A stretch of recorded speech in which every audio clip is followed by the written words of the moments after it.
Hey everyone! Welcome back to our channel. Today we're diving into a viral makeup tutorial that promises to give you the perfect passport photo. You know how it is, those passport photos can be so unforgiving.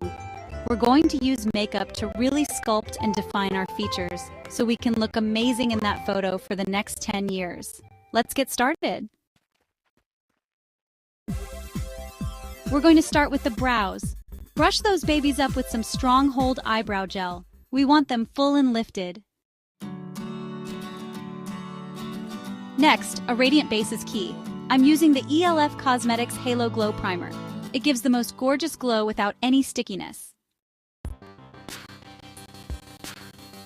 Apply your foundation as usual, and then let's carve out those brows. I'm obsessed with the Kulfi Mane Match Concealer for this. Chapter 4.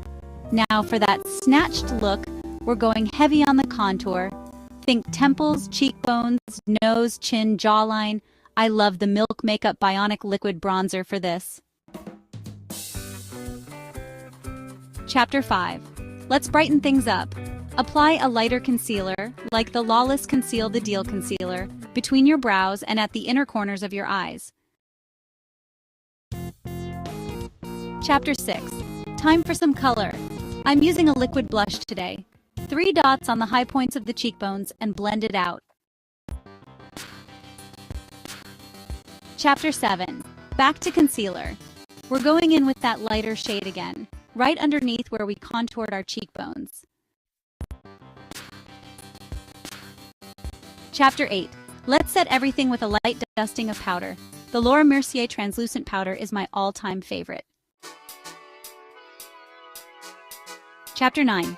Now that everything is set, we can go back in with our bronzer to really warm up those cheekbones, temples, and jawline.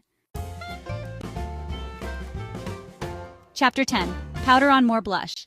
Let's add a touch more blush, this time in powder form, just to the apples of our cheeks and our eyelids. Chapter 11. Bake. For that flawless finish, we're going to bake. Pack on the translucent powder under the eyes, cheekbones, and around the nose and let it sit. Chapter 12. Draw on your winged eyeliner. Time to define those eyes. We're doing a subtle winged liner with a brown liquid liner. Don't forget to line the inner corners for that fox eye effect. Chapter 13. Curl those lashes and apply a volumizing mascara. Focus on the outer corners to really elongate the eyes. Chapter 14. If you need to, use a brow pencil to fill in any sparse areas. We want those brows looking full and defined. Chapter 15. Lastly, let's overline the lips with the Refi Lip Sculpt and finish with a gorgeous high shine gloss from Merit Beauty. And there you have it. Follow these steps for a flawless passport photo. Remember, good lighting is key, so find a window with natural light for the best results. Don't forget to like, comment, and subscribe for more beauty tips and tutorials. See you next time.